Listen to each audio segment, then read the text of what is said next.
Hey guys, this is the first video installment in the series that I promised you in which I review more uncommon pagan books.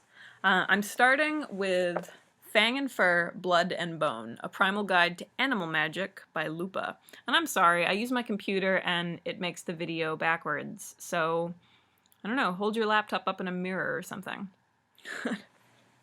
So here's the back of the book. Fang and Fur, Blood and Bone is like no other book on animal magic. While covering the more common topics such as totemism and familiars, Lupa also delves into such controversial realms as shapeshifting, the magical and ritual use of animal parts, and includes path workings for matching totems with chakras. Aimed at magical practitioners both new and advanced, Fang and Fur, Blood and Bone is a must for anyone interested in this popular subject. Those of you who remember the video on totems that I made a few months ago might remember that I mentioned another one of Lupa's books that I hadn't read yet, that I hadn't read at the time. I've since read, I think, all of her books. But anyway, wanted to start with this one just because I think this is the one to start with. So I'll start by just really briefly going through the table of contents. The book consists of 7 chapters, each focusing on a different aspect of different forms of animal magic. So for example, chapter 1 is on totemism, and that's the longest chapter. Chapter 2 is familiars. Chapter 3 is called animal-based evocation and invocation. Chapter 4, creating animals in magical practice. Chapter 5 is on shapeshifting, Chapter 6 is working with animal parts, and Chapter 7 is animal sacrifice. So I'll talk a little bit briefly about each one, and then I'll go into an actual review. The chapter on totemism is pretty much what it sounds like. She talks about different kinds of totemism, a little bit about the history of totemism. I really appreciated this section of the book because she refers to a number of academic specialists in totemism, and she talks a little bit about where that term actually comes from and what it refers to, and then sort of modifications that have been made to it over time, as well as how it's applied in different sorts of systems. So she cites Tyler, and she cites Levi-Strauss, and she cites these anthropologists who really coined the, that's not really the right word, but sort of popularized the concept of totemism amongst scholars and in turn practitioners, particularly neo-pagan practitioners. And she talks about her own experience and how she got involved and that sort of thing. And she talks about the kind of stuff that you would expect, like finding your totem, different ways to work with your totem, different kinds of totems you could possibly have. Excuse me. And anyway, it's a good general overview. There are no very specific means. I mean, she doesn't. Okay. All right, I'm just going to go straight into the review. So one thing I really appreciated about this section is that it's not an animal dictionary. I think most of us probably have at least one of these books on our shelves where it's something about animal totems, and 3/4 of the book is wolf, and then a whole bunch of crap that supposedly gets attached to the wolf, depending on, you know, what culture you're coming from, what kind of wolf, etc. And just ad nauseum, the same sorts of animals over and over and over again. And this is the kind of the thing that I was complaining about in my earlier totem video, about how everyone essentially has the same totems. And I think part of the reason why everyone has the same totems is everyone's reading the same books, and all of these books talk about the same totems. I mean, they all talk about raven and wolf and fox, and hardly any of them talk about, you know, I don't know, woodchuck and mouse and cockroach, okay? And of course there are exceptions, but by and large, So I appreciated that Lupa talks directly to the process of recognizing totems and employing totems without telling you up front, this is what bear means, or something. She gives you the space, she kind of points you in a direction and then gives you the space to find your way there yourself. And something that she stresses repeatedly throughout the book is this concept of being an experimental magician. That's the phrase she uses. The idea being that you take something that interests you and you sort of pursue it on your own terms. I mean, she emphasizes repeatedly that this is really a path that she's worked out for herself. I mean, she doesn't have formal training. You know, she's very insistent that she's not appropriating, you know, Native American shamanism or something like that. She emphasizes that she's forging something different. Anyway, that's something that I really appreciated. And she talks specifically about totemism in neo-paganism, which again is something that a lot of totem books don't necessarily do. They talk about it generally, but I find that there's a distinct way, I think, that neo-pagans approach totemism that's very different than how particular Native American groups do it, or, you know, elsewhere in the world. You can tell I'm not particularly knowledgeable about the subject, but that's something that I appreciated about this section. The familiars chapter was also enjoyable, just because it's the same sort of thing. It was less about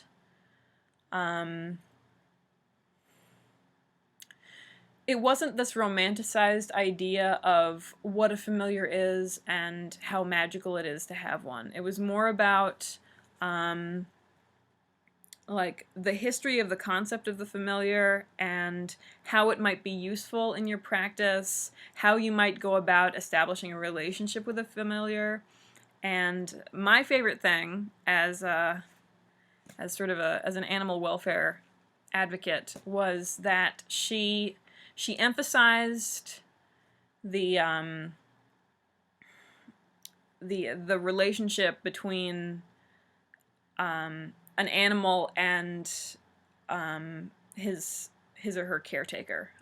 So, you know, just because your cat is your familiar doesn't make you any less obligated to the animal as its caretaker, okay? And she talks a lot about sorts of things that a lot of people, I mean, I find, unfortunately, a lot of people don't think about, like the dangers of letting your cat outdoors, or you know, basic sorts of like financial concerns for having a dog and that sort of thing. And she advises readers of the sort of work and financial commitment that taking care of an animal requires, which is something that I know a lot of people don't think about. Even people with really good intentions, you know, they don't necessarily know why it's awful to declaw cats, or why you shouldn't let your cat roam around outside, etc. And she talks about all of those things, which I really appreciate. As someone who is, also with regard to dogs, she talks about kind of the evils of dog breeding, which is something that I'm absolutely opposed to. And she talks about how to get in touch with a rescue organization, and if you do want a specific breed, how to get one without going through a breeder. And, I mean, she talks about kind of the bullshit that can be behind pet shops, and just sort of like the general evils of the animal trade, but she doesn't do it in a preachy way. Like, I'm being much preachier than she is, okay? She just sort of pushed a couple of my buttons. But I loved that she even brought it up, because I think a lot of people don't think about animal welfare enough, honestly. So that was pretty cool. And she tells you specifically that she personally had not worked with a familiar until she started working on this book. And it was something that she wanted to try. And she talks about how she went about doing it, the experiences she had. And anyway, that was really cool. I like stuff like that. Chapter 3 is animal-based evocation and invocation, which is pretty much what it sounds like. She talks about how you can incorporate animal energies into ritual, what that might look like, for example, calling the quarters in animal form, for example, as represented as animals. She talks about animals as representative of aspects of the human psyche, which is interesting, and it's not something that I'd really thought much about.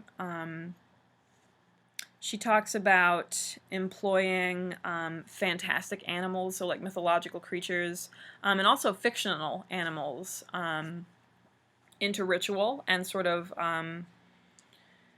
using those sorts of concepts to bring about change in your own life. For example, she talks about a ritual she did inspired by that anime, Princess Mononoke, which I'm sure a lot of you guys have seen. It's really cool. You should see it if you haven't. But she talks about how these images from fantasy and from popular culture are actually useful in ritual, and she's very convincing, and these are not things that I'd ever thought about. So that's really interesting, just talking about animals in kind of a unique way. Chapter 4 is kind of an extension of this. She calls it Creating Animals in Magical Practice. Is that an illustration for you? And this is, in this chapter she talks about sort of some histories of what she calls composite animals, so like griffins and unicorns, chimeras, basically, animals that are combinations of other animals. And she talks about how you might magically go about creating your own, in the sense that, you know, like whatever you necessarily believe about the astral, but she talks specifically about creating astral animals and employing them in ritual, and argues essentially that you know, these mythological creatures that we're sort of accustomed to, like dragons and unicorns and griffins, etc., they can potentially inspire us to sort of concoct our own for our own purposes, and she talks a lot about the validity of that, which again is it's not something that interests me personally, but I thought the concept was cool. And again, it's one of those things that a lot of like animal magic type books just don't even touch on. I should also add, I forgot to mention, but in the totem chapter and in the composite animal chapter, or in the invocation chapter, she also talks about extinct creatures, which is pretty cool. And again, she talks about her own experiences. So that was neat. Chapter 5 was a lot of fun, shape-shifting. She talks about, again, what shape-shifting is historically, different kinds of shape-shifting, what various peoples today think about shape-shifting, and she talks a lot about therianthropy. So this idea that there are people out there who believe that they possess souls or aspects of their being that are essentially non-human, which I know, I mean, there have been Therian communities around at least as long as I've been pagan, and I'm sure quite a bit longer, of course, because that hasn't been super long. So at least a couple of decades. But I haven't really seen it talked about outside of Lupa's books, so I think it's pretty cool that she brings that up. I mean, there's a Therian community on YouTube, so it's cool to hear those folks talked about in this book. And I mean, she talks about therianthropy and how it's like totemism and how it's not, and I don't know, like it was just really, I thought it was very informative. My favorite chapters, and I think they're related, were 6 and 7. 6 is on working with animal parts, and chapter 7 is on animal sacrifice. And I think these subjects are really, really important because they just don't get talked about. Like, I'm sure you guys have all seen this. You know, like you'll see some kind of list on the internet about, like, myths about witches and Wiccans and pagans, and somewhere on the list will be something like, you know, pagans would never sacrifice animals. That's really not true, guys, okay? Like, there are pagans out there who practice animal sacrifice. And Lupa goes into working with animal parts, so things like anything from something like using a headdress made from an animal skin, or using teeth or claws in ritual, that sort of thing, and then actual animal sacrifice. And she talks about the ethics of these things. And the thing that I appreciated is whether or not you agree with these practices, just the fact that she even brings it up, because I think that's one of those subjects that a lot of pagans just like to pretend isn't there. So she talks about her own practice with these things, and her reason, like, Lupa is, she's an artist, and she works with animal parts. And if you go to her website, which I will link down below, you can read all about that stuff, because she's very, very transparent about her work, and she'll tell you exactly where things come from and how she gets them and what she does with them. So that's really cool. So she talks about, she even gives you advice on if it's something that you're interested in, how you can get started in terms of creating ritual tools with animal parts. And while she talks about these things, she's very, very respectful. And I mean, like, this is obviously someone who is really, really passionate about animals and animal welfare. But at the same time, she she works with animal parts, okay? And I think for a lot of people that's sort of counterintuitive. Those things don't seem like they should go together. I wanted to read a section from the book, which I marked, thankfully, from her animal sacrifice section, which for me kind of summed up a core issue, and I think it'll do a better job than I could of just explaining it to you. One of the biggest problems with animal sacrifice that most people have is that of cruelty. Won't the animal feel more pain at the hands of a magician wielding a knife than at the hands of a trained executioner, such as work in slaughterhouses? The simple truth is no. Animals, both for fur and food, suffer far more in the slaughterhouse. Broken legs while walking down ramps, yet they're forced to keep going, having electrodes shoved into their rectums and not being killed on the first shock. Failed attempts at severing or crushing their heads, which cause intense pain and distress, but do not kill on the first or even second blow.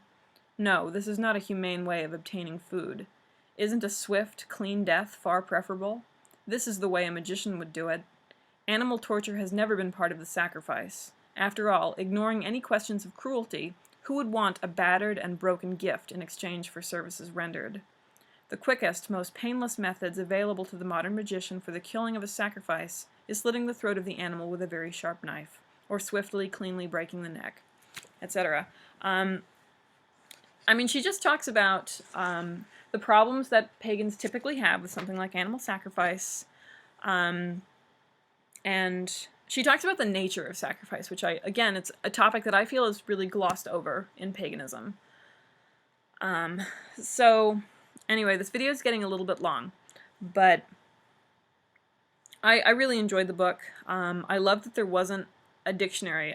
There was no, this animal stands for this. This is its element. Like, you can get that on the internet, So it was cool not to see paper wasted on that. I love that she doesn't romanticize animals. If she tells you, if you're interested in working with a particular animal, to go out and read some biology, go hang out in the woods, go to a zoo, go to a rescue organization or something, and try to interact with that animal, which is something that I think a lot of people don't do. And I think that that's really important. I love that she discusses ethics throughout the entire book. Whether it's how to go about acquiring a pet/familiar, or how to employ something like using animal parts in your practice ethically. She's very consistent in that. There's an appendix in the book of ways that you can get involved in animal activist groups, where you could donate money or donate time. Anyway, it was just a very, very thoughtful book. So if animal magic is something that you're interested in or something you're curious about, I think this is a really good way to go. It is on, let's see, Megalithica Books. And the back, my cover says that it was $21.99, but it was probably less than that on Amazon. You can also buy them through Lupa's website and her Etsy site. I'm gonna list all of her junk below.